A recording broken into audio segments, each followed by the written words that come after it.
Muy buenas noches, bienvenidos a las noticias. Tras casi 100 días de búsqueda, el Ministerio Público confirmó que el cuerpo hallado en el río Ñuble corresponde a Carolina Fuentes. La mujer de 42 años se encontraba desaparecida desde el pasado 30 de junio, tras viajar desde Santiago a Ningüe para vender su auto. Era un viaje que estaba programado el pasado 15 de junio. Carolina Fuentes Bustos, de 42 años, salió de Santiago rumbo a Ningüe, en la región de Ñuble. La idea era vender una camioneta, una herencia. La transacción se concretó, su estadía se prolongó, pero el 30 de ese mismo mes comenzó la incertidumbre para su familia. Fue la última vez que tuvieron contacto con ella a través de mensajes que siempre generaron sospecha. Eso era lo último que se supo de ella, y luego el día 1, 2 y 3 mandó unos mensajes extraños, que ella siempre repudiaba la falta de ortografía. Ella siempre se comunicaba con sus hijos, siempre. Nunca hubiera apagado el celular como está ahora. Carolina había hecho su vida en Santiago, pero era oriunda de Ningüe. En esa comuna, conforme crecía la preocupación entre familiares y habitantes, se intensificaban las labores de búsqueda. Fue un área rural de aproximadamente 40 hectáreas la que se comenzó a rastrear por aire y por tierra, con cerca de 400 efectivos entre policías, carabineros y el ejército. Dentro de ese extenso territorio estaba esta casa, ubicada en el límite entre Ningüe y Portezuelo. Fue la última persona que la trajo, como se dice, de allá del Ircay hasta acá, hasta su casa acá en Portezuelo. ¿Y ella estuvo acá? Sí, permitió unos días acá. La vivienda es donde reside Ricardo Neira. Fue la última persona que tuvo contacto con Carolina Fuentes. Estoy igual de dolido y sentido como ellos, que tengo la misma preocupación que ellos. La diferencia es que yo no puedo andar con ellos a la cola porque ellos me apuntan directamente a mí. Es que fue la última persona que supuestamente Pero eso no tuvo. acredita que yo tenga la culpa, ¿sí? Usted Ya. fue la última persona que conversó conmigo, y si le pasa algo de aquí para allá, ¿qué es culpa mía? La búsqueda se extendió por cerca de 100 días, sin novedades, hasta la noche del lunes 5 de octubre. Ese día, pasadas las 19 horas, pescadores encontraron un cuerpo de sexo femenino en la ribera sur del río Ñuble, en Portezuelo, específicamente en el sector Membrillar. Efectivamente, el cuerpo corresponde a una mujer, aproximadamente entre 30 y 40 años. Por ese motivo, y porque en toda la provincia de Itata habían solo 2 denuncias por presunta desgracia, el hallazgo llamó especialmente la atención en la familia de Carolina. Y hemos suplicado, hemos pedido a Dios que nos dé una señal, y siento que es como la señal, la respuesta de Él, para poder darle la tranquilidad a toda la familia y en especial a mis sobrinos. De hecho, este miércoles uno de los hijos de Carolina Fuentes, Nicolás, llegó hasta el servicio médico legal en Chillán. Se le extrajeron muestras de ADN para compararlas con las del cuerpo encontrado en el río Ñuble y establecer a través de pericias científicas la identidad. Me hicieron la toma de ADN y tengo que esperar los resultados dentro de los próximos días. No sé cuánto va a tomar, cuánto se va a demorar, ni cuándo va a llegar el resultado. Si la calidad de la muestra nos permite llegar a feliz término en la pericia, tendríamos resultado entre 5 y 7 días. Pero la confirmación llegó antes, a través del informe del Laboratorio de Criminalística de la PDI. En un comunicado, la Fiscalía de Ñuble reveló que mediante pericias de huellas se estableció que el cuerpo hallado el lunes en el sector Membrillar, en Portezuelo, corresponde a Carolina Fuentes. Lo que esperamos ahora es que la persona o las personas que hayan hecho esto, que fue un crimen horrible, que paguen para que no sigan ocurriendo más Carolinas, que no haya más Carolinas en este mundo. Así se cierra una parte de este caso. Ahora surgen todas las interrogantes. ¿Qué le ocurrió a Carolina y por qué? Dudas que tendrá que aclarar la investigación de la policía, ahora con la confirmación de la muerte de esta joven madre. Y Carabineros expulsó a Sebastián Zamora Soto, formalizado por la caída de un adolescente el viernes pasado al río Mapocho. La institución informó que la decisión fue tomada luego que se conociera que el funcionario no informó que portaba a ese momento 2 cámaras personales cuando se estaban realizando los procedimientos. 4 días exactos habían pasado del episodio y sorpresivamente el alto mando anunciaba la decisión que se había tomado con él, el carabinero Sebastián Zamora. El incumplimiento de este principio resulta inaceptable y es causal de expulsión. Así el uniformado pasaba al proceso administrativo de expulsión, pero no era por este acto que lo mantiene en prisión preventiva, era por otra falta. Aquel día viernes portaba una cámara personal ajena a la institución y no autorizada. La omisión se considera un acto de carácter grave, dijo Carabineros. Es obligación declarar el porte de cualquier elemento personal en un procedimiento policial, sobre todo si es una cámara privada. Habrían sido 2 GoPro. Una de ellas habría registrado el momento exacto de este fragmento en el puente Pío IX. Ese material es elemental en la indagatoria. Sería de Zamora actuando en primera persona y ya está en manos de Fiscalía. Él no informó a sus superiores que portaba esas cámaras ese 2 de septiembre. Se lo confesó a su abogada. Ella avisó al Ministerio Público y la PDI incautó los aparatos en la unidad policial donde trabajaba el uniformado. La institución se declara como un hecho de manifiesta gravedad el portar una cámara personal y la verdad es que aquel pronunciamiento de gravedad no se ha oído de parte del alto mando en relación con una situación tan grave como el homicidio frustrado por el cual ha sido formalizado. Estamos entrando con un pésimo pie en octubre, una fecha con tanto dolor. También hay responsabilidades institucionales, las hay. Zamora, de 22 años, fue formalizado por homicidio frustrado. Se determinó su participación ese día. Él impulsó con sus brazos al adolescente para que cayera al lecho del río Mapocho, dijo la fiscal. Su abogado, según los dichos de la propia abogado, que la Cámara mostraría que él no habría realizado la acción que en este momento se le imputa. Este martes, el general director Mario Rosas estuvo reunido con el ministro del Interior Víctor Pérez por varias horas en La Moneda. Analizaron el caso del puente Pío IX, enfocados en la noticia que el uniformado Zamora traía cámaras personales. Ahora, justo cuando ocurre este hecho, el gobierno informó que este viernes se convocó a la Comisión Nacional de Reforma a Carabineros. Esta unidad coordinadora también va a tener la facultad de proponer otras medidas que son fundamentales para tener una policía al servicio de la eficacia del combate al delito. Ante los llamados de algunos parlamentarios de oposición a que renuncie el general Rosas, el presidente Sebastián Piñera reiteró su apoyo a la institución de Carabineros. En paralelo a esto, el fiscal nacional, Jorge Abbott, expresó su preocupación a La Moneda por presiones y amenazas que estaría recibiendo la fiscal Jimena Chong, persecutora del caso Puente Pío IX. Y obviamente estas amenazas, además de ser condenadas, requieren ser esclarecidas para determinar quiénes están detrás, porque nos parece que es un hecho muy, muy grave. Mire, a mí me parece algo muy normal,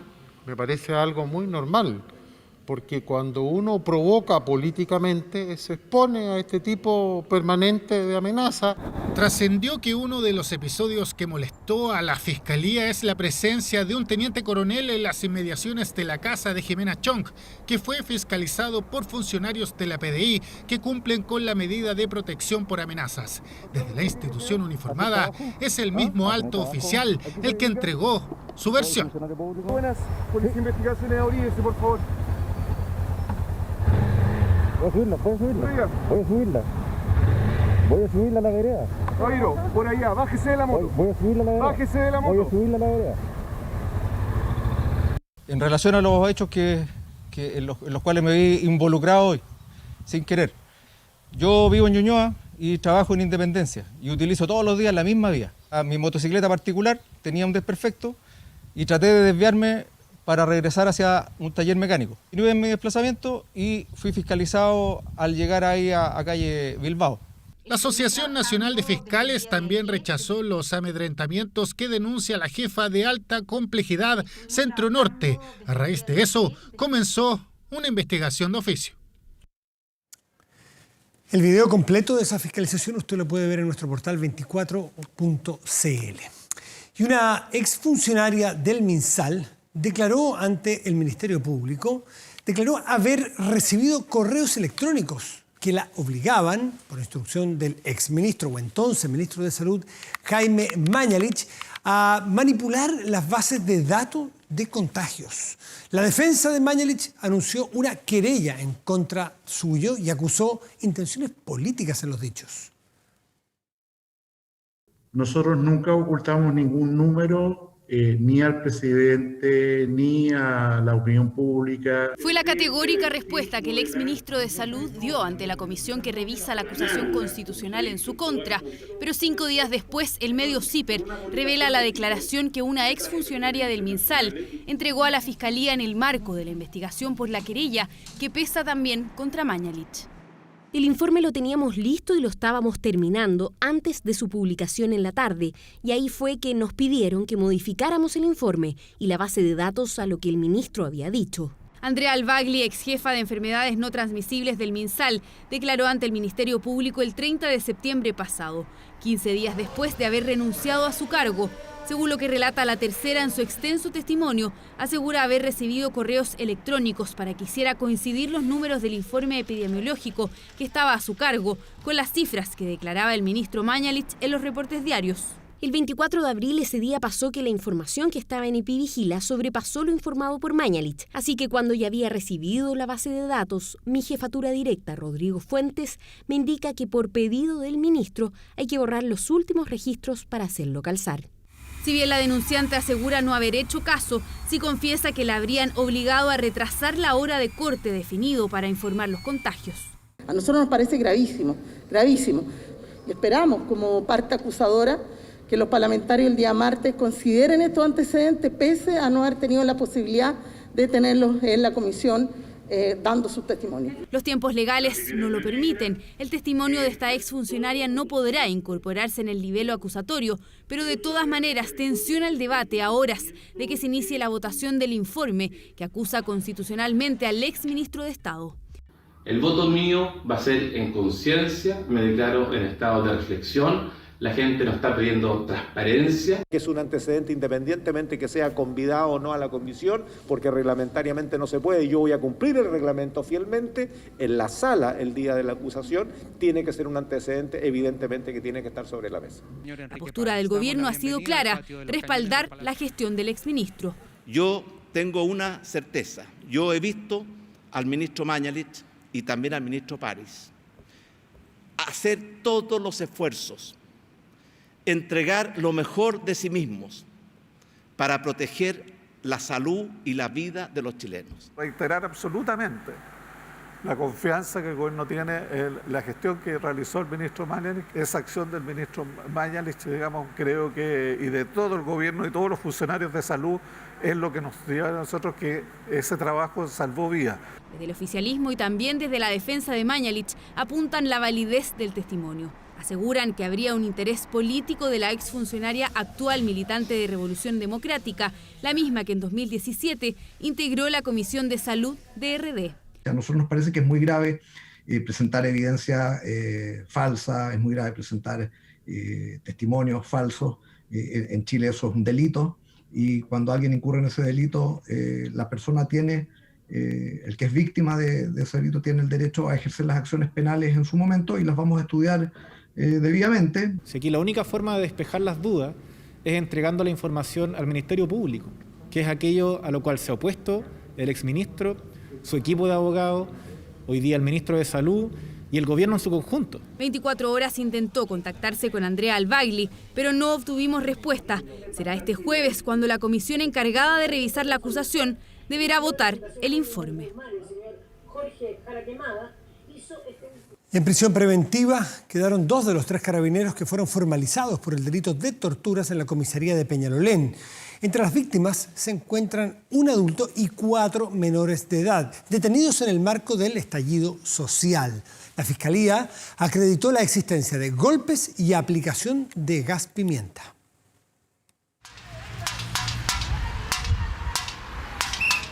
Denuncia que apuntaba a hechos ocurridos al interior de la 43 Comisaría de Carabineros de Peñalolén.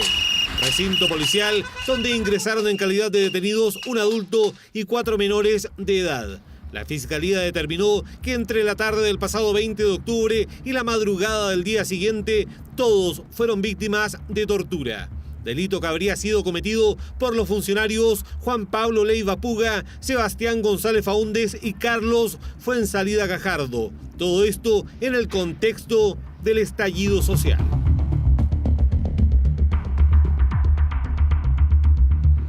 Indagatoria que comenzó con la denuncia de una supuesta crucifixión al interior del cuartel policial que fue descartada por la Brigada de Derechos Humanos de la PDI. Sin embargo, a partir de la revisión de imágenes, Carabineros determinó que al interior de un calabozo, funcionarios habían golpeado a un grupo de 4 menores de edad. Y en un pasillo quedó registrada la agresión en contra de un adulto que se encontraba detenido. La propia investigación interna detectó otros hechos que revisten caracteres de delito en contra de determinados detenidos. Estas situaciones se apartan completamente de la doctrina institucional y es por este motivo que Carabineros adoptará las medidas disciplinarias correspondientes ante un hecho detectado por los propios controles internos. Agresiones con golpes de puño y aplicación en el rostro de una persona detenida de un elemento químico como el gas pimienta. Conductas que a juicio del tribunal configuran el delito de tortura y van en contra de todo ordenamiento jurídico nacional e internacional de protección y respeto a los derechos humanos.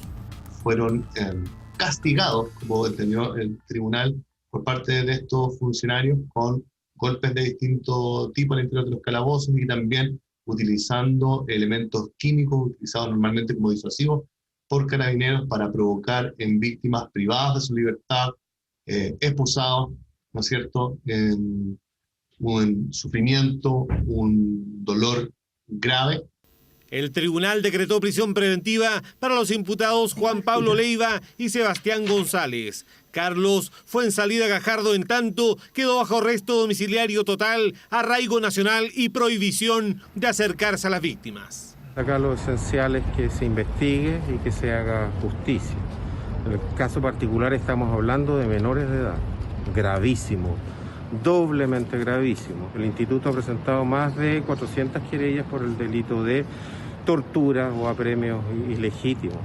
Entonces, como instituto, insisto, estamos completamente consternados con esto. Nueva causa por violación a los derechos humanos en el marco del estallido social y que tiene a funcionarios de Carabineros formalizados y en prisión preventiva por el delito de torturas. Las víctimas, un adulto y 4 menores. Casi 2 millones de personas no podrán acceder a un eventual segundo retiro de los ahorros previsionales, del segundo 10% que se ha dicho. Eventual porque no se ha aprobado. Y no podrán, ¿por qué? Porque se quedaron sin fondos ya con el primer retiro. La Superintendencia de Pensiones señaló que de concretarse un segundo retiro, el número de personas sin saldo llegaría a 4,2 millones. Vamos a hacer una pausa, porque esto es transparencia, un problema técnico, pero volvemos en un segundito, aquí en 24 Horas Central.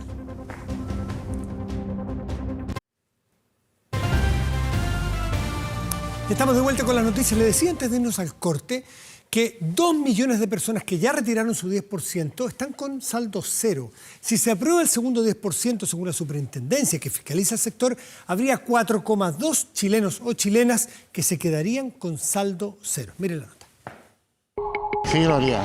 Sí, lo retiraría. Yo no lo he retirado, pero estoy a favor que se discuta. No sé si estaría dispuesta.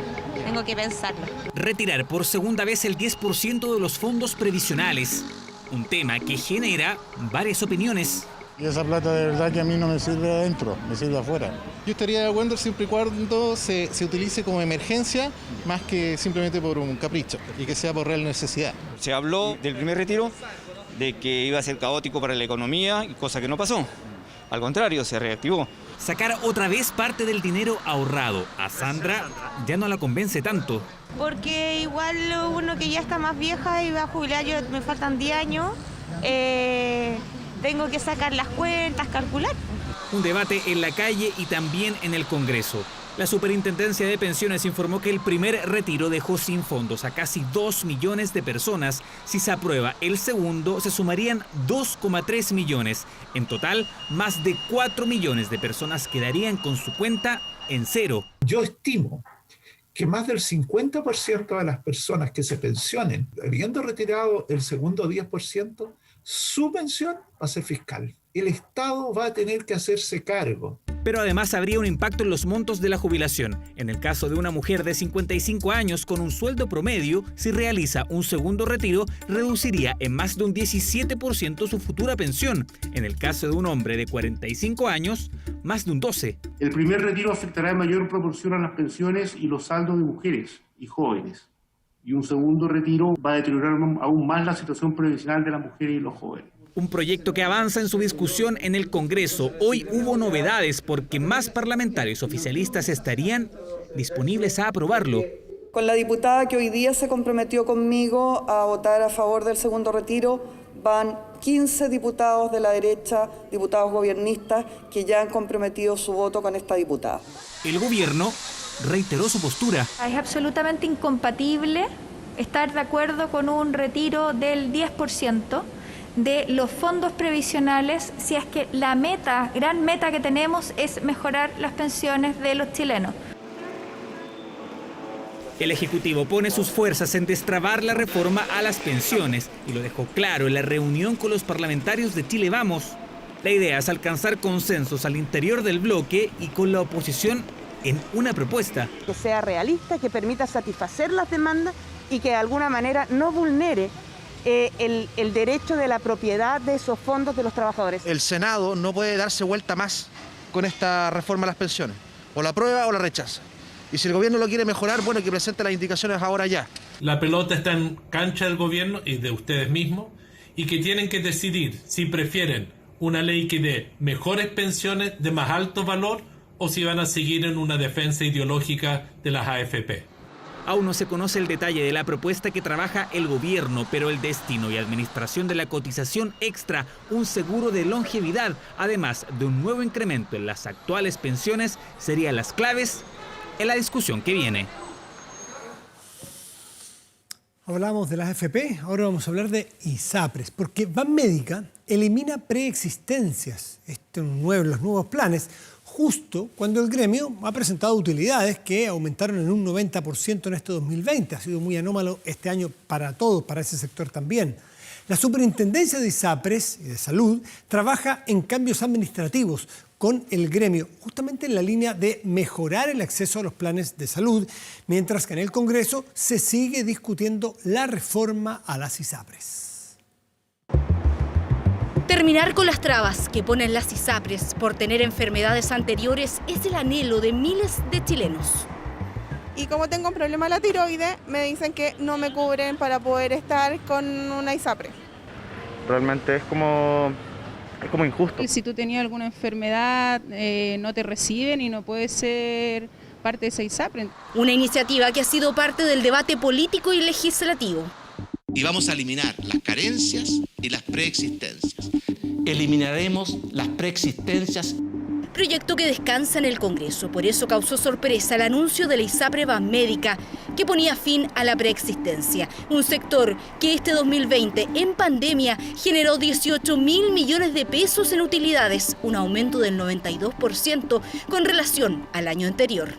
Esta iniciativa que va a permitir que personas que hoy día no pueden ingresar a la ISAPRE sí lo puedan hacer, declarando una enfermedad preexistente, y nosotros esa enfermedad que no tenga tratamiento en los últimos 2 años, vamos a permitirle el ingreso. Eliminación, pero con requisitos. No podrán acceder a tratamientos de las enfermedades que se padecieron en menos de 2 años. Además, las postulaciones serán solo este mes y en abril del próximo año. Los planes a los cuales pueden aplicar estas personas o ingresar es el mismo plan que puede comprar cualquier persona. Debido a la demora legislativa, la Superintendencia de Salud busca eliminar las trabas por vía administrativa y trabaja en un plan de mejora junto a las ISAPRES. La idea es que cambie toda la lógica que hasta hoy hay de planes de salud, es decir, van a haber nuevos planes de salud que van a ser planes estandarizados con fondo de compensación de riesgo y con un sistema de reajustabilidad claro. Eliminar preexistencias es parte de estas 3 medidas, a las que se suma un reajuste universal y planes estándares. Banmédica avanzó en este sentido. Probablemente esto era algo que estaban discutiendo con todas las ISAPRE, y por la información que yo tengo, dado que no había acuerdo, esta ISAPRE se atrevió a decir, bueno, si no hay acuerdo entre todas, yo doy el primer paso y de alguna manera le meto presión a que el resto del mercado me acompañe o se quede a la vera del camino. ISAPRES que se enteraron esta mañana de la decisión de Banmédica e individualmente se restaron de hacer comentarios. La ISAPRES queremos avanzar en mejorar el sistema para los afiliados. En este sentido, nos parece que el anuncio dado a conocer hoy va en línea con lo planteado. No me pude cambiar porque, que la edad tiene límites.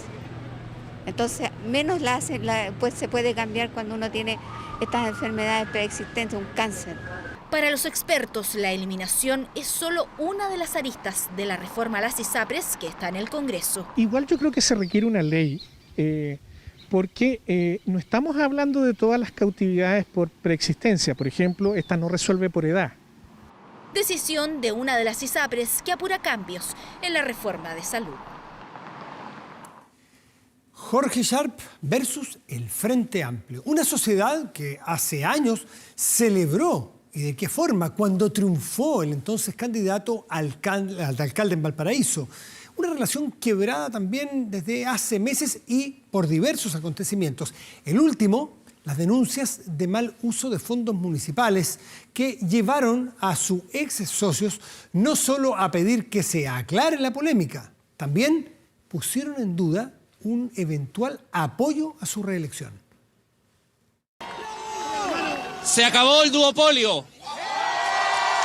El mensaje de la victoria en Valparaíso, un triunfo hace 4 años, logrado contra todo pronóstico, que lo convirtió en uno de los alcaldes más aplaudidos del Frente Amplio. ¡Vamos que se pudo! Lo que no se pudo mantener fue el estrecho vínculo entre Sharp y el Frente Amplio, una distancia que se intensificó tras los últimos y polémicos acontecimientos. Le hemos solicitado la renuncia de la directora del área, Silvana Sáez, por las conclusiones de este informe, que son sumamente categóricas. El informe de la controversia. Contraloría detectó un mal uso de más de 900 millones de pesos que habrían sido desviados de fondos de subvención escolar. Y no solo eso, el documento acusó que alumnos de liceos de la comuna de Valparaíso habrían trabajado de forma remunerada sin el permiso de sus padres. Esa es una práctica permanente en la política de buscar una cabeza para exhibir, de manera de no ir al fondo de lo que se necesita hacer. Lo ocurrido en Valparaíso trajo inmediatas repercusiones en el Frente Amplio, quienes quisieron entregar un mensaje sin matices. Ahora las faltas a la probidad no son tolerables, vengan de donde vengan, y el alcalde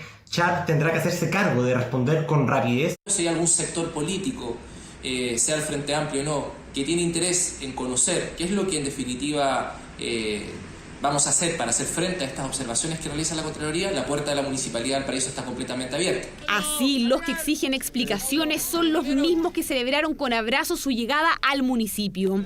Un hecho que no resulta extraño. Desde hace meses la distancia de Sharp con el Frente Amplio es casi total. Un quiebre que se intensificó con la firma que selló el acuerdo por una nueva constitución.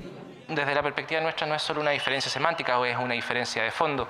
Junto con esas declaraciones, Sharp renunció al partido Convergencia Social. De ahí que incluso en el mismo Frente Amplio no tienen claridad de si sigue o no perteneciendo a la coalición. ¿Es definitivo que Jorge Sharp no pertenece al Frente Amplio? Esa es la pregunta que muchos se hacen en el Frente Amplio. Las constantes críticas acumuladas durante su gestión grafican la distancia con el conglomerado. Hay que pensar 2 veces si confiar al Frente Amplio la política internacional de un país. Es evidente que hoy el Frente Amplio no es el mismo que era antes. El Frente Amplio está en el peligroso camino de parecerse a una fuerza más en el escenario político. Obvio que cuando alguien no está en la misma coalición, la relación obviamente deja de ser la misma que había antes. Lo que la ciudadanía espera de nosotros es que, más que estar siempre relevando aquellas diferencias que vamos a tener, seamos capaces de poner por delante aquello que nos une en pos de defender a la ciudadanía. La distancia de Sharp con el Frente Amplio, sumado a la posibilidad que se confirmen las irregularidades denunciadas en Valparaíso, podría poner en jaque el apoyo del sector a su reelección como alcalde. Nadie, absolutamente nadie puede estar por sobre la ley y por supuesto que si la justicia determina la responsabilidad de la alcaldía, no apoyaremos su candidatura. Si la justicia determina que hay responsabilidades, lamentablemente no vamos a poder apoyar su candidatura. Una candidatura que Sharp está enfrentando como independiente. Aún así, para aclarar lo ocurrido en el municipio, el alcalde solicitó una reunión con la mesa del Frente Amplio para entregarles detalles e informarles cómo abordarán esta polémica. Con piedras y bombas Molotov, un grupo de manifestantes atacó la vigésima comisaría de Puente Alto. Un episodio que no es el único, reconocen en Carabineros. Hay cuarteles que desde octubre del año pasado esporádicamente son blancos de ataques de este tipo.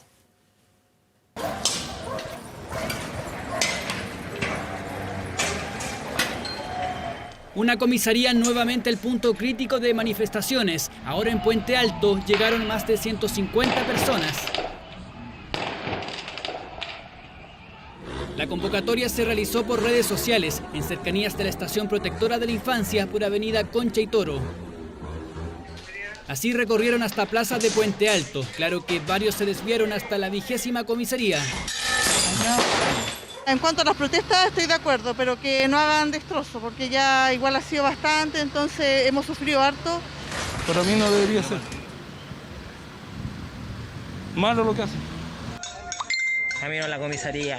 Solo el fin de semana, la 66 comisaría de Bajos de Mena fue atacada por desconocidos, recintos que desde octubre se han transformado en blanco de algunos grupos.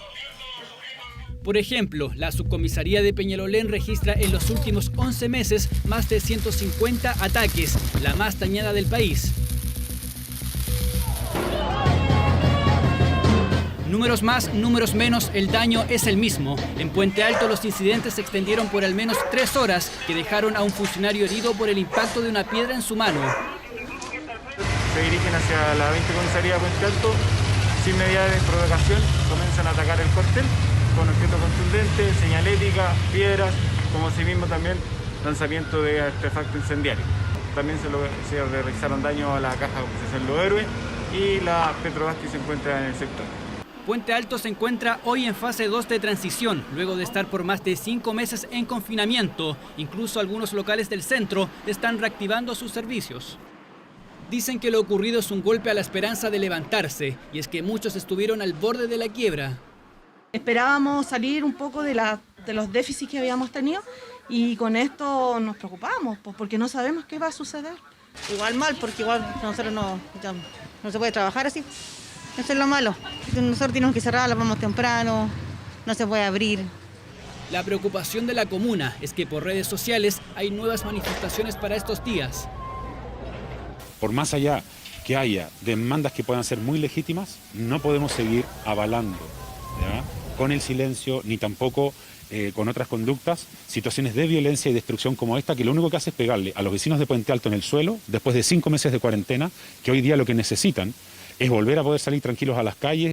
Calles que durante la última tarde-noche registraron una postal de violencia, con piedras, bombas Molotov y lo necesario para atacar otra vez una comisaría, ahora en Puente Alto. Donald Trump reapareció y promocionó el medicamento llamado Regeneron, con el que fue tratado, entre muchos otros, de su COVID. Y lo ofreció gratis a los pacientes contagiados de su país. Bueno, esto mientras Estados Unidos sigue el primer y único debate de candidatos a la vicepresidencia, Mike Pence y Kamala Harris. Este evento en el Rose Garden, en el que más de un centenar de personas compartieron sin mascarillas ni distanciamiento social para la nominación de la jueza conservadora a la Corte Suprema, ha sido considerado el principal foco de los contagios del COVID-19 en las esferas más altas del gobierno de Estados Unidos. Desde ese 26 de septiembre no han parado de confirmarse casos positivos por COVID-19 en altos funcionarios del gobierno estadounidense, empezando por el presidente Donald Trump, quien reapareció en las últimas horas para promocionar el tratamiento experimental al que fue sometido. And within a very short period of time they gave me Regeneron. It's called Regeneron. And other things too, but I think this was the key. But they gave me Regeneron and it was like unbelievable. I felt good immediately. If you're in the hospital and you're feeling really bad, I think we're going to work it so that you get them and you're going to get them free. Pero lejos de los discursos que los militares y el Ejecutivo le han dado durante meses de pandemia a los estadounidenses, el incumplimiento de las medidas sanitarias en la propia Casa Blanca expuso el manejo que el gobierno de Donald Trump le ha dado a la crisis sanitaria. Los múltiples contagios en los altos niveles del gobierno que se suman a los 7,5 millones de infectados en Estados Unidos y el tono desafiante del presidente frente al virus que ha matado a más de 210,000 personas serán protagonistas en el debate de esta noche entre los candidatos vicepresidenciales. We pray for a vaccine, a safe vaccine as soon as possible, but until that happens, we all need to wear our masks. We need to practice social distancing. Un distanciamiento que para este debate se aumentó a 4 metros entre ambos candidatos y se vio reforzado por la instalación de mamparas para separarlos, en un encuentro que se prevé más sosegado y argumentativo que el polémico primer cara a cara de Trump y Biden.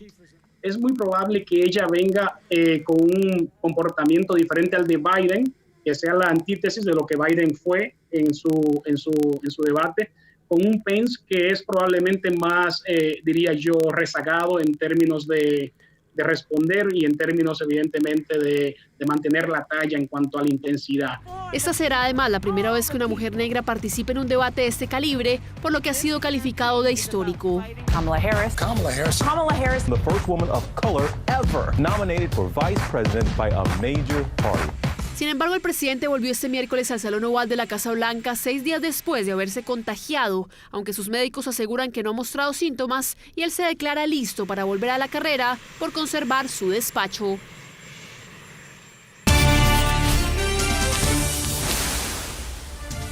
Participación y responsabilidad cívica y sanitaria. Estos son los ejes de la campaña que presentó el gobierno, que promueve un plebiscito seguro y participativo.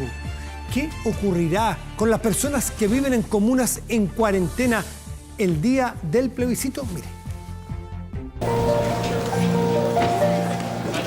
Un proceso eleccionario distinto marcado por la pandemia, reflejado en la campaña del gobierno que de esta manera llama a participar masivamente en el histórico evento del próximo 25 de octubre. Participa este 25 de octubre en el plebiscito nacional 2020.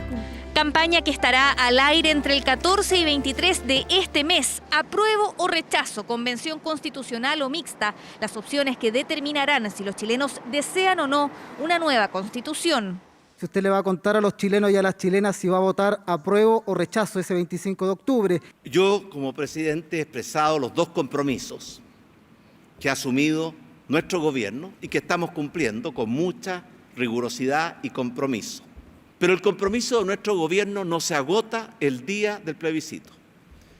Nuestro segundo compromiso es avanzar hacia una constitución que sea ese gran marco de unidad, de estabilidad.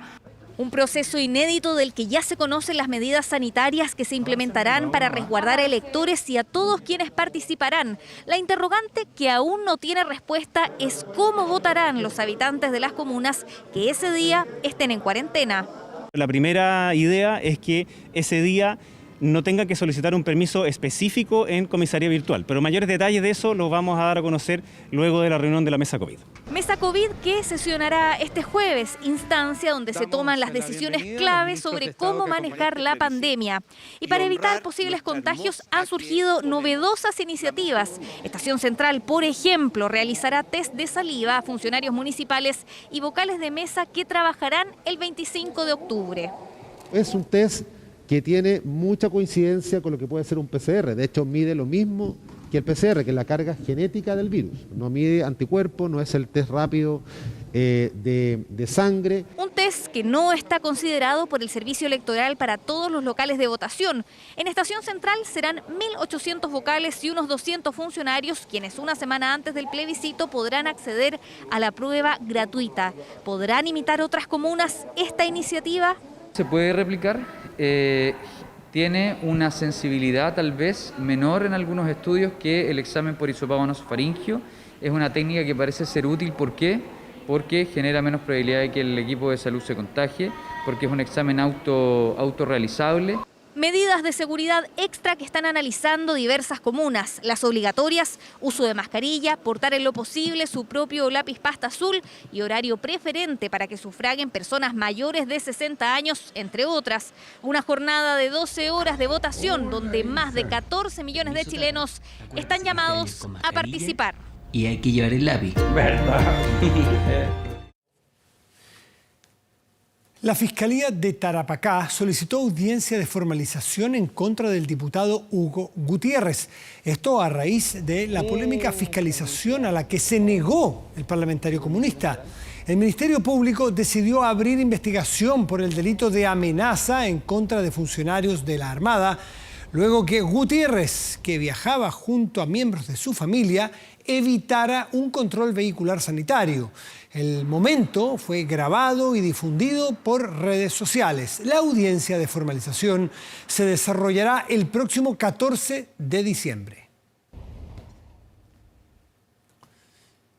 Y Bancoestados sorprende y anuncia las tasas más bajas que ha otorgado la institución para créditos hipotecarios de primeras viviendas. Portabilidad bancaria que ha tenido ya su impacto en los otros bancos también, quienes ofrecen las tasas más bajas desde que comenzó la pandemia. La casa propia, el sueño que muchos chilenos quieren alcanzar, pero lo que se gana es poco y yo creo que no alcanza todavía. Un caso lejano. ¿por qué? Capacidad de endeudamiento, nada más que eso. Las propiedades están carísimas. Altos precios y mayores exigencias al momento de prestar el dinero son algunos de los factores que limitan las intenciones de comprar una vivienda, un hecho que los bancos esperan balancear con nuevas medidas.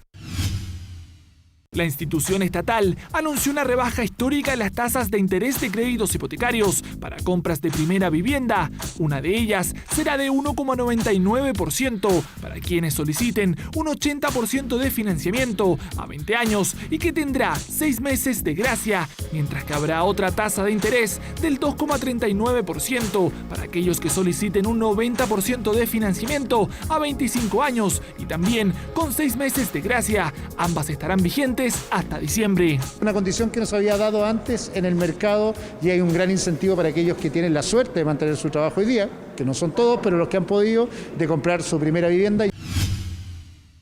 Una iniciativa que se comienza a replicar en otras instituciones financieras. Según datos del Banco Central, la tasa de interés en el mes de septiembre ha ido disminuyendo, llegando a 2,27%, la cifra más baja desde antes de la pandemia y que ilusiona a Fernanda, que está pensando en comprar una casa. Está bien el tema de que bajen las tasas, pero también la accesibilidad que uno tiene a poder optar a tener un crédito. Por ese lado tendrían que, yo digo, replantear la exigencia, enfocarse a la actualidad. Pero, ¿a quién le conviene una tasa de interés a bajo costo? Son tanto las personas que van a ahora iniciar una compra de vivienda como las personas que están en el inicio de sus créditos. Pero ojo, solo beneficia a los primeros años del pago de la deuda. Si hoy día logran refinanciar esos créditos tomados hace poco tiempo y los refinancian a estas tasas, podrían estar ahorrando una buena cantidad de dinero. Bajan las tasas de interés, que para el gobierno impulsa la competencia, sobre todo tras la ley de portabilidad financiera, que a un mes de su entrada en vigencia tiene más de 50.000 solicitudes.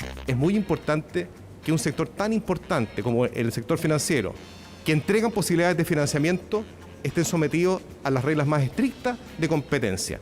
Y nosotros con esta ley lo que estamos haciendo es facilitando la competencia en beneficio de los consumidores. Alternativas más baratas que dan una mano al bolsillo de los chilenos en meses donde el mercado inmobiliario se comienza de a poco a reactivar.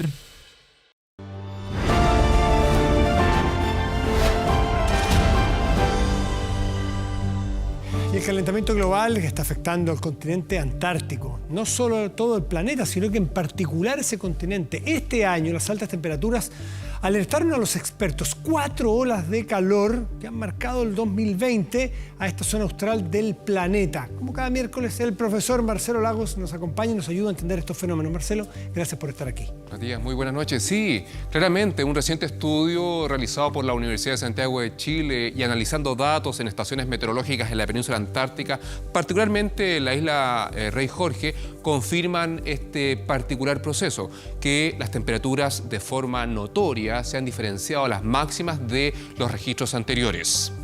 ¿Esto tiene que ver con un año muy caliente o meses en particulares? ¿Cómo lo calificarías? La tendencia neta es al aumento, gradualmente. La verdad es que el territorio antártico a finales del siglo XX tuvo un aumento sustantivo de las temperaturas. Sin embargo, las últimas 2 décadas esto se hizo más lento y aparentemente se pensaba que se estaba volviendo una especie de normalidad. Sin embargo, esta es una mirada de cerca. Pero si miramos las temperaturas máximas promedios solamente desde 2011 a la fecha, hoy día es primera vez que se alcanza por lo menos sobre cero, y uno podría decir, pero igual es helado. Ahora, en esta zona esto no pasa. Este registro promedio máximo no se tenía desde el año 1989, hace más de 3 décadas, y por lo tanto llama la atención. El aumento sostenido de las temperaturas se está reflejando particularmente en toda esta zona norte de nuestra península antártica. Tú dices que hace 30 años aproximadamente que no teníamos esos... Claramente, 1989... Entonces, ¿estamos hablando de ciclos de calor o un sostenido aumento de la temperatura? Porque si hace 30 años tuvimos lo mismo, alguien podría decir, bueno, ciclos de sub y baja. La verdad es que la tendencia neta es un aumento gradual. Sin embargo, hubo una zona de calma, una tranquilidad durante las primeras 2 décadas de este siglo, de lo que va del siglo XXI. Sin embargo, hoy día esto llama la atención y evidentemente la mirada experta es de que puede ser que nuevamente esté comenzando este proceso que concentró altas temperaturas y todos los procesos que genera ciertamente un aumento importante, particularmente en esta zona norte de la Antártida, que por su posición geográfica y por la cobertura y las características de la nieve y el hielo que tienen ahí, es mucho más frágil. Marcelo, las olas de calor que preocupan a los expertos, incluso podríamos hablar de no retorno de los deshielos que son el efecto de lo que tú nos estabas planteando, un no retorno de deshielos en todo el territorio antártico, en todo ese continente, una zona que no solo podría estar afectada por las altas temperaturas del cambio climático. Mire otros efectos.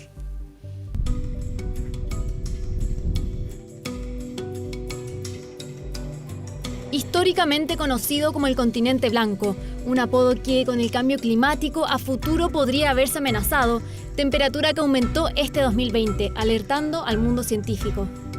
Este ha sido el año de más altas temperaturas en el extremo norte de la península antártica desde 1989. Y eso ha tenido una serie de efectos que son absolutamente visibles. Los desprendimientos de grandes fragmentos de plataformas de hielo.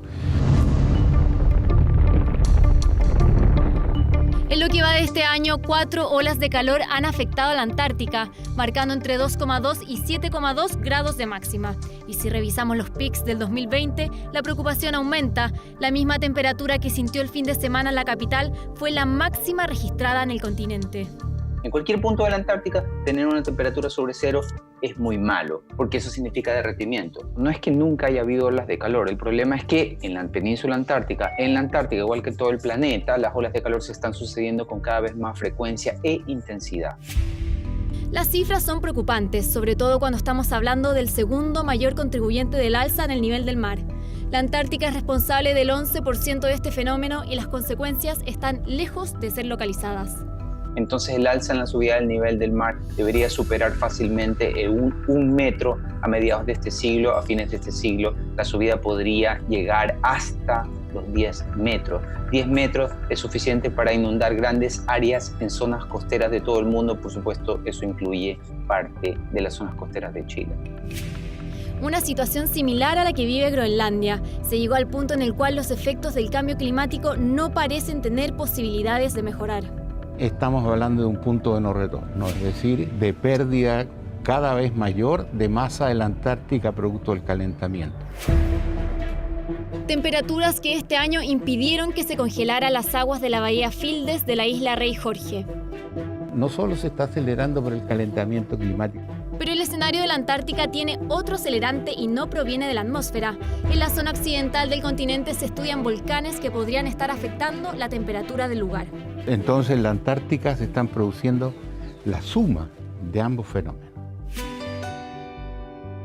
34 días con temperaturas máximas consideradas demasiado elevadas por los expertos desembocaron en el tercer invierno más cálido del que se tiene constancia. Centímetros, incluso metros de agua que no han dejado de aumentar y que a su paso han comenzado a desintegrar una de las fuentes más grandes de agua dulce. Marcelo, aquí hablábamos de las temperaturas largas en décadas, pero ahora hablamos de este 2020.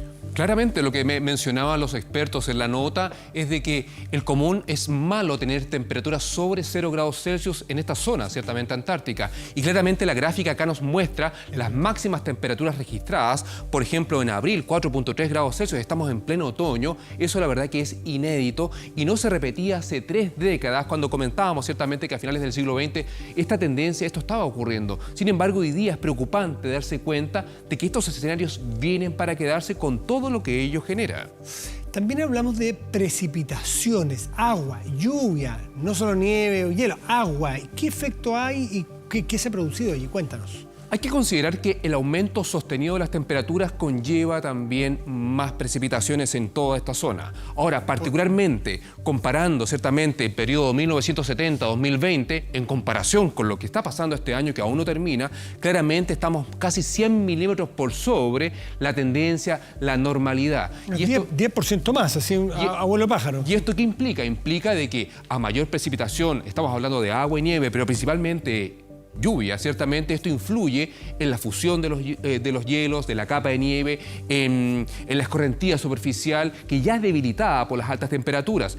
Todos estos eventos combinados, altas temperaturas y altas precipitaciones, ciertamente tienen consecuencias y efectos en esta zona norte de la Antártida, en esta península.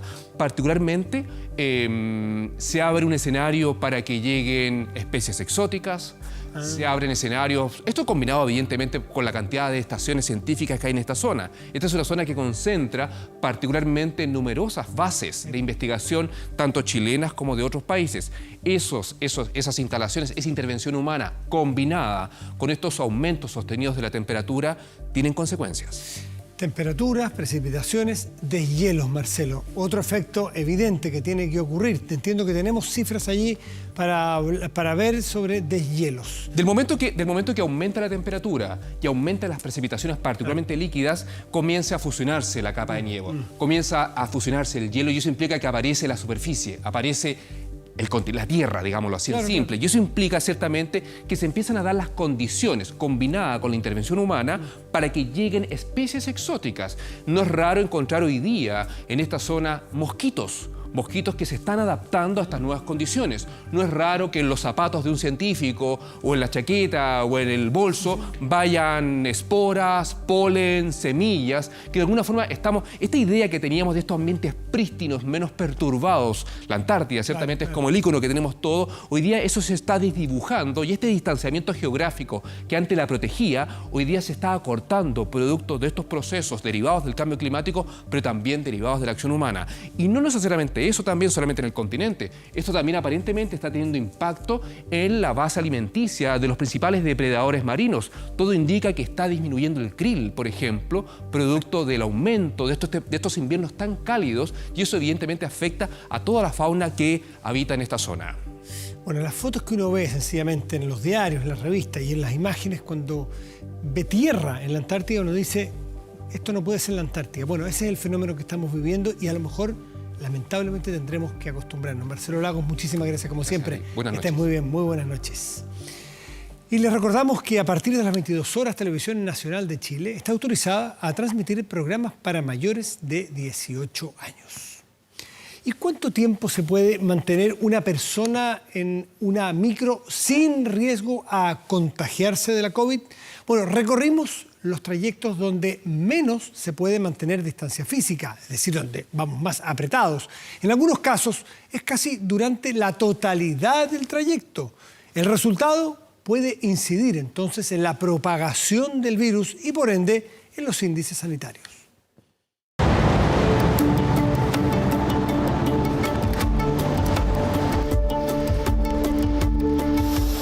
El transporte público puede ser un foco de contagio porque es uno de los pocos lugares donde legalmente se pueden congregar decenas de personas en pocos metros cuadrados. ¿Cuáles son los recorridos de buses de Santiago donde menos se respeta el distanciamiento físico? Lo vemos en la siguiente nota.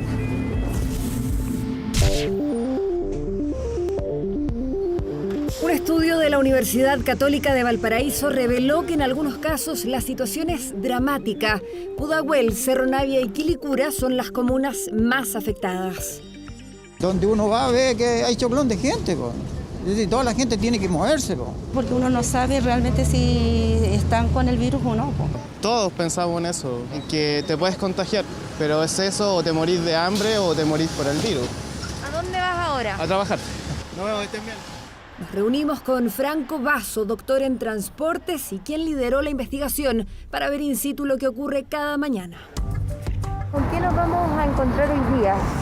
Sí, la ciudad está retomando rápidamente su movilidad y esto se ve particularmente en ciertos recorridos, entre los cuales está la zona de Quilicura y Pudahuel, que son los que vamos a visitar hoy en día. Partimos en Quilicura con dirección a Plaza Italia. Tomamos el recorrido 314, utilizado a diario por miles de personas en hora punta.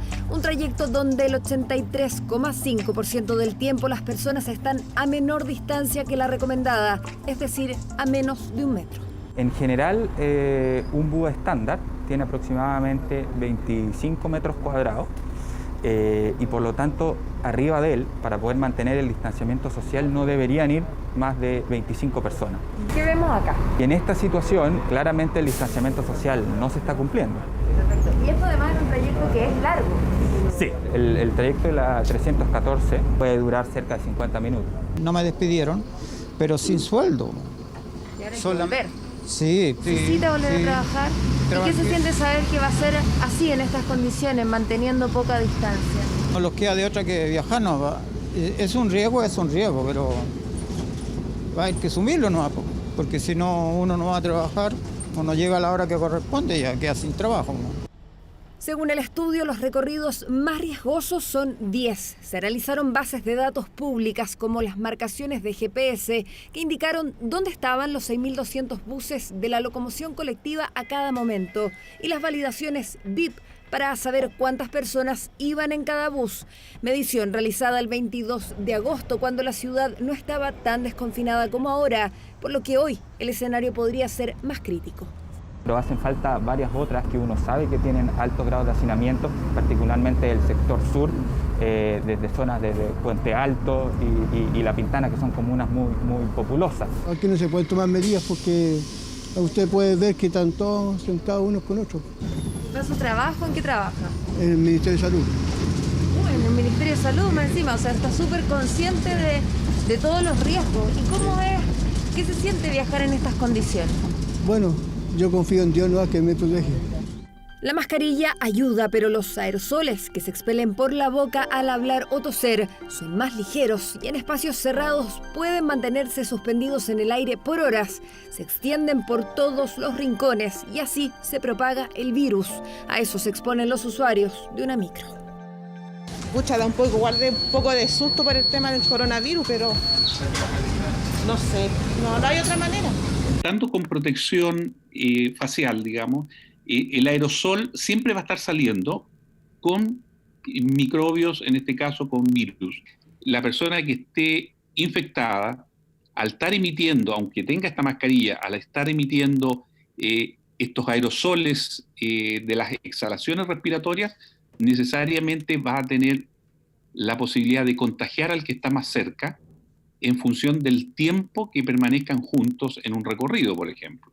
Ventilar los espacios es esencial para que los aerosoles se disipen, pero ¿cómo hacerlo en un bus? Debiéramos tener un sistema de extracción del aire que está haciendo ya el aire viciado que llamamos normalmente, ¿no es cierto? El aire que ya está con una gran cantidad de exhalación. Ese aire normalmente es más tibio, entonces lo ideal es que el extractor esté por sobre la cabeza. El Ministerio de Transportes ha dicho en varias oportunidades que el distanciamiento físico en las micros y también en el metro es impracticable. Es prácticamente una recomendación porque obligarlo traspasaría el problema a los paraderos, donde el panorama ya es complejo. En las mañanas es más complicado. Viajo con bastante susto. porque yo vivo con mi mamá, que es una persona ya de la tercera edad, entonces mi miedo es contagiarme y enfermarla a ella. Tomamos un nuevo recorrido, el 486, desde Pudahuel a la estación San Pablo, para miles de usuarios la opción de acercarse al metro. Aquí un 96,5% del tiempo, los pasajeros también viajan a menos de la distancia recomendada. Otro tipo de medidas como la operación en bucle, eso quiere decir que el bus solamente se concentra en los lugares donde hay mayor hacinamiento, pero sin lugar a dudas, si no avanzamos además en poder tener un ingreso escalonado al trabajo, mover a la gente y que no todo el mundo se mueva en la hora punta, va a ser muy difícil poder mantener un distanciamiento social como el que nos recomiendan los expertos. Se necesitarían 7.000 buses, según el doctor en transportes, pero la flota actual cuenta con 6.200. De esos, solo 6.060 operan en hora punta cada día. Lo que se necesita para atender el sistema de transporte público está todo dispuesto en la calle. Yo participé hoy en la mañana en un foro en la Unión Internacional de Transporte Público y uno de las conclusiones que fue transversal es que no existe en ningún país evidencia de una mayor tasa de contagio en el transporte público. Estamos a tiempo aún de asegurar que el transporte público sea seguro y no se transforme en un foco de contagio para los trabajadores. Es lo que se vive hoy en el transporte público, un espacio donde la necesidad de miles de capitalinos de volver a sus rutinas, de volver a sus trabajos y de volver a generar ingresos se enfrenta a diario con su salud.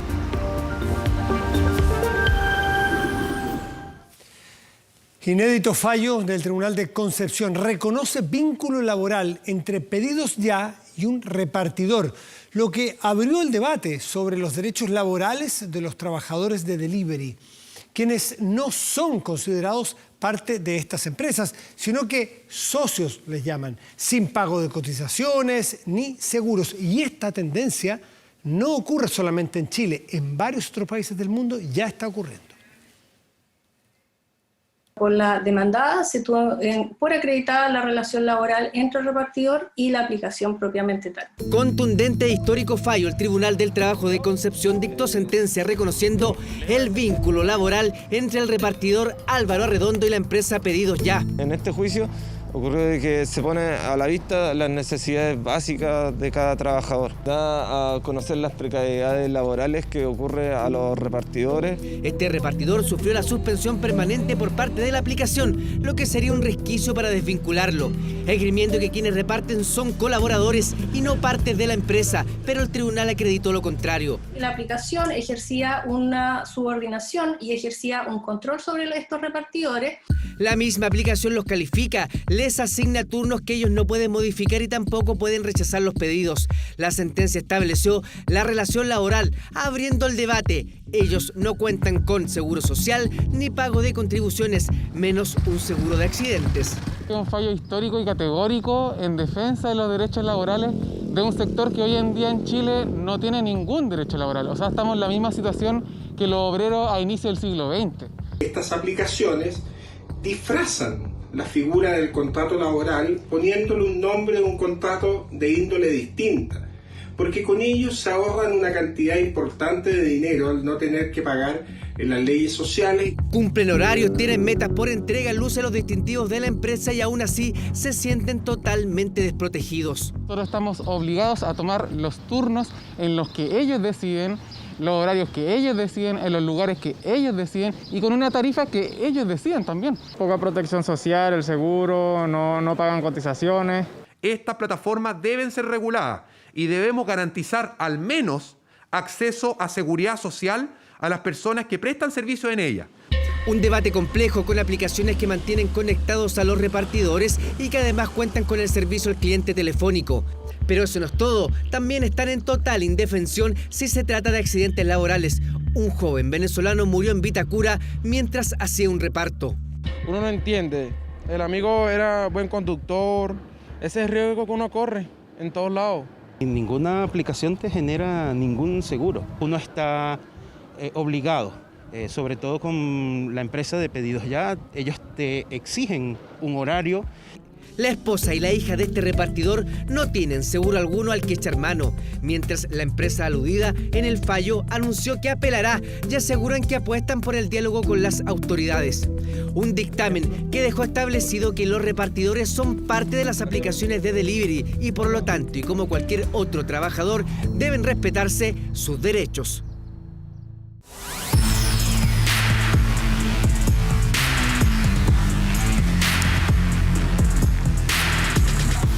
Y quedan menos de 24 horas para el inicio del camino rumbo a la Copa del Mundo de Qatar 2022.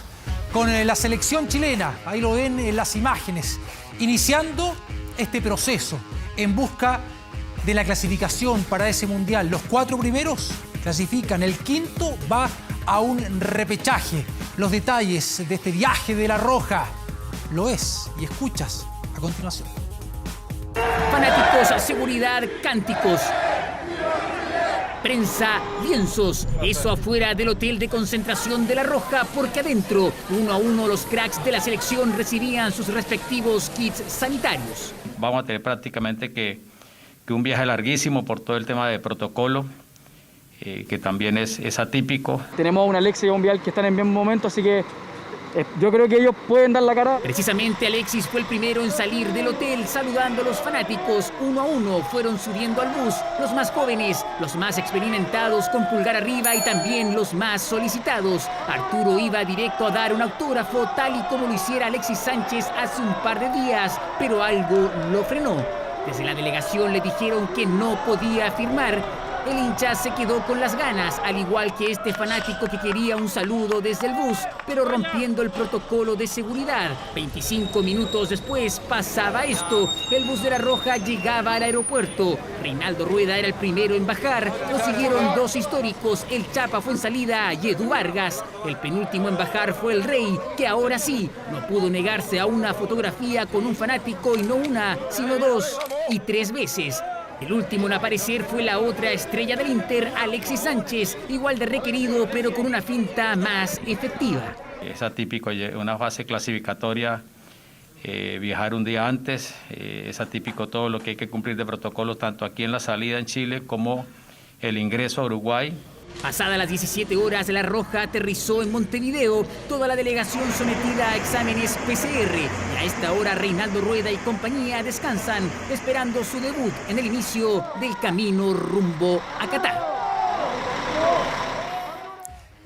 Teniendo en cuenta las ausencias por lesión, el caso de Claudio Bravo, Gary Medel, Maripán, Eric Pulgar, va a ser una formación inédita la que utiliza el técnico colombiano mañana frente a Uruguay, con 3 defensores. Se habla de la posibilidad de que juegue Sierra Alta con Rocco y con Díaz, y en el ataque con Alexis Sánchez y Eduardo Vargas, lo que prepara el técnico colombiano Reinaldo Rueda para este estreno de La Roja rumbo a Qatar 2022.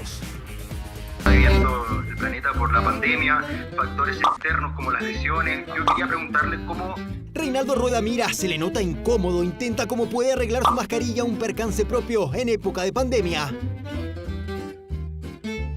Esta pirata, mira, le hice así y se reventó. Gracias. Una mascarilla que ha tenido que acompañar a Rueda en La Burbuja y en Pinto Durán. No, las preocupaciones son muchas, son varias. Como por ejemplo, este insistente movimiento con su tablet. Muy bien ese ojo clínico. Las bajas son sensibles. Bravo, Medel, Orellana, Isla. Toda la planificación cambió. Seguro que no solamente mermó la planificación, sino que prácticamente que cambió totalmente. Cambió porque, sin ir más lejos, 16 futbolistas de esta delegación no han jugado ningún partido por eliminatorias. Una presión extra para este equipo. Quizás esa responsabilidad, esa presión psicológica, hay que intentar neutralizarla, hay que intentar que estén bien rodeados. Poco entrenamiento, nuevas caras, así La Roja se ha tenido que preparar para el estreno clasificatorio. Solamente ayer pudimos hacer una unidad de entrenamiento con el plantel completo. Escasa práctica futbolística, por eso el foco ha tenido que ir por otro lado. Ha sido más bien un coaching individual y recurrir a lo que yo dije anteriormente, ¿no? A lo que es esa huella y esa memoria táctica que tiene el jugador, y darle la responsabilidad más que todo a los jugadores que ya tienen esa experiencia. Así jugaría Chile en su debut ante Uruguay, un esquema poco utilizado por Rueda, destacando que en defensa no jugará ninguno de los futbolistas que fueron bicampeones de América y que en ataque se apostará por la experiencia de Alexis y Eduardo Vargas. El esquema será un 3-5-2. Y bueno, eso del sistema, como siempre lo he dicho, ¿no? Es secundario. Lo importante es la adaptación de los hombres. Con dudas y bajas llega La Roja a jugar frente a Uruguay. Comienza el sueño mundialista llamado Qatar 2022.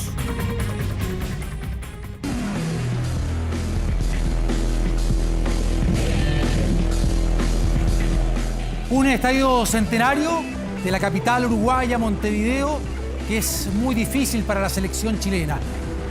No ha logrado triunfos La Roja ya en calidad de visita.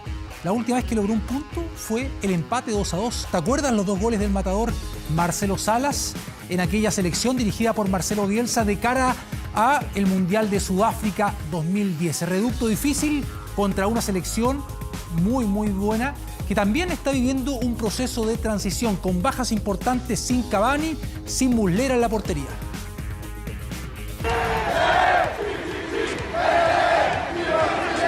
Así despidió la marea roja a la selección chilena. Aliento necesario, el camino a Qatar comienza este jueves y el primer apretón no es nada fácil.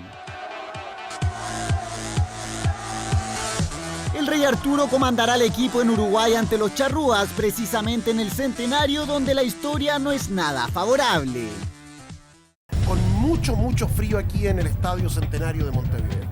Rumbo a Francia 98, la selección de Nelson Acosta no pudo contra el equipo de Enzo Francescoli. Uno que participó de ese plantel fue Luz Murri y comenta por qué se hace tan difícil jugar en la Casa Celeste. Porque el hincha es bien determinante ahí en el centenario. En el 97 perdimos 1-0 en una caldera.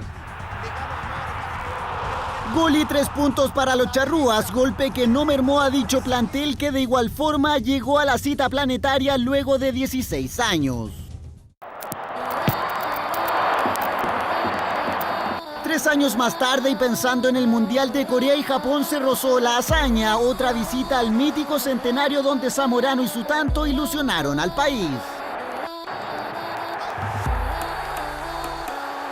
Pero Paolo Montero se encargó de sepultar la esperanza, otra caída en un territorio complejo.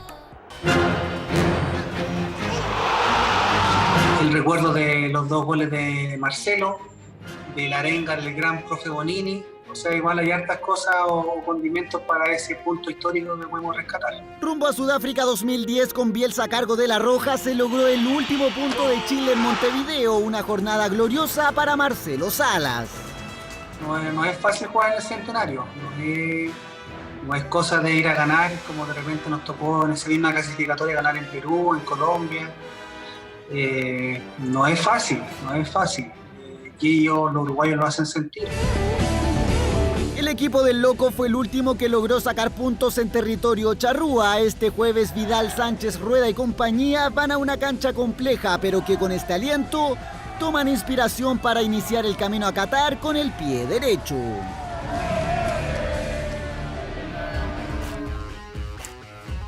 Con Chile que no fue a la última Copa del Mundo, sí Uruguay que terminó el proceso de las clasificatorias sudamericanas en el segundo puesto con Oscar Washington Tabárez, su entrenador que vive sus 500 clasificatorias.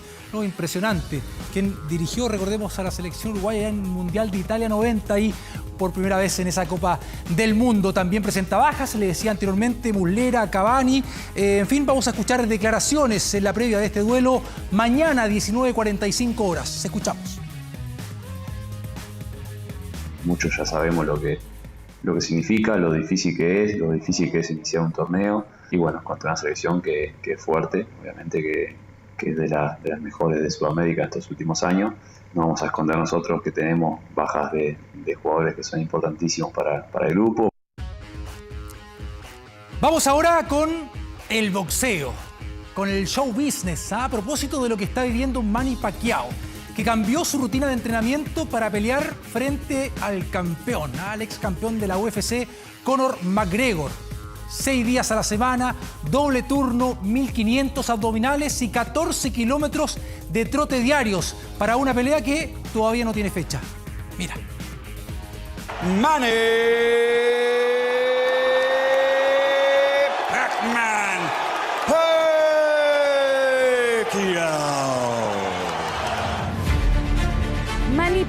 Pacquiao vuelve al ring. El campeón del mundo de 8 categorías regresa para enfrentar a un peleador atípico y polémico, Conor McGregor. Para ello, Manny se está preparando como nunca. Entrenamiento de 6 días, todos con doble turno. Arranca a las 6 a.m. muy ligero, carreras continuas, un poco de cardio y fuerza. Solo quiero darle un regalo a los fans.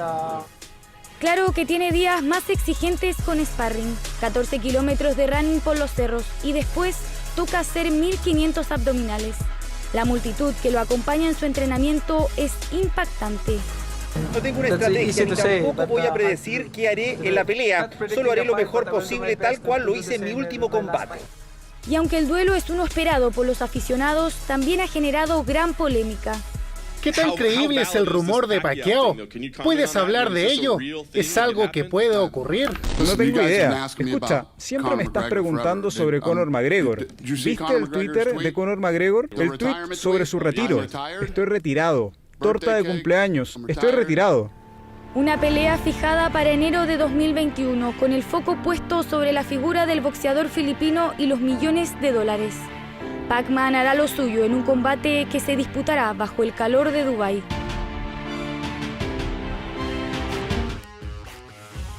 Vamos ahora al tenis con una gran noticia para el deporte chileno con Alexa Guarachi, tenista nacional, que avanzó a semifinales en dobles en Roland Garros. ¿Sí? Ahí en el Grand Slam parisino, la tenista chilena junto a la estadounidense Desiree Kravtsov buscarán un cupo en la final. Tras vencer por 2 sets, 6-0 y 6-4 a la dupla japonesa en apenas 1 hora y 3 minutos de juego. Con esto, la actual número 45 del ranking femenino de tenis, claro, bloquea un nuevo logro ahí en su carrera, convirtiéndose en la primera chilena en avanzar a semifinales de Roland Garros, ahí en la categoría de dobles, así que ojalá que siga con mucho éxito. Con esta información nos despedimos, vamos a la pausa. Ya continúa Matías del Río con la información en 24 Horas Central. Buenas noches.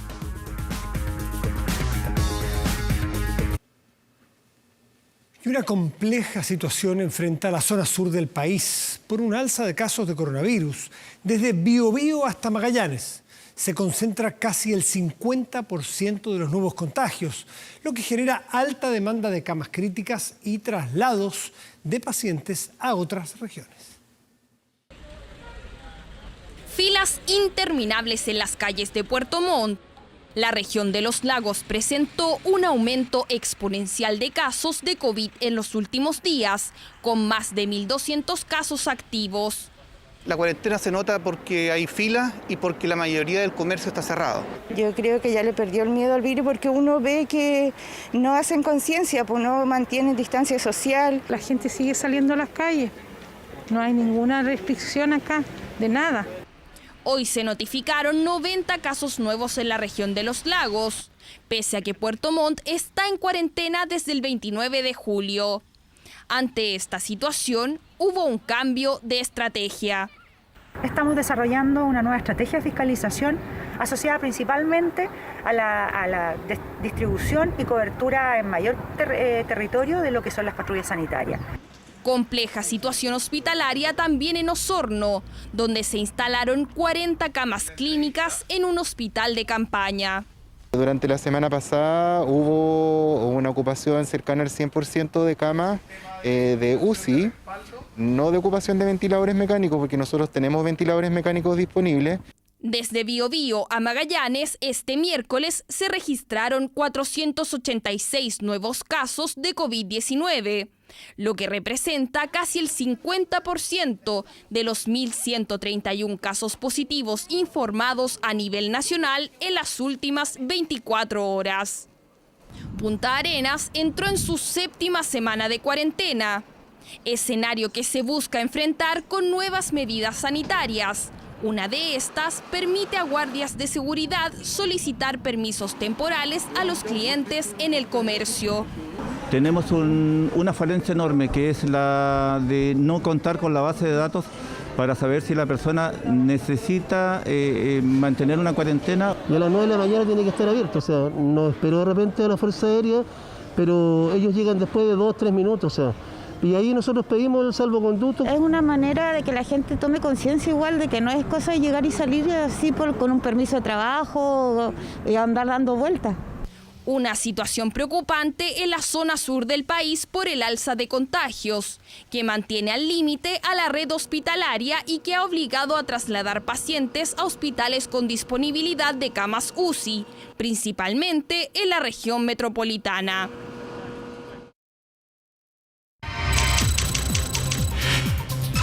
...24horas.cl. Y atención, porque Banco Estado anunció la puesta en marcha del hipotecazo que entregará tasas históricas para quienes quieran comprar vivienda. Ingresa a 24horas.cl y revisa detalles y cómo acceder a los préstamos. Y sigue en TVN porque ahora llega un nuevo capítulo de Fuerza de Mujer y a partir de las 23 horas en 24horas.cl, vía pública, con más contingencia, con más actualidad. Muy buenas noches y gracias por venir.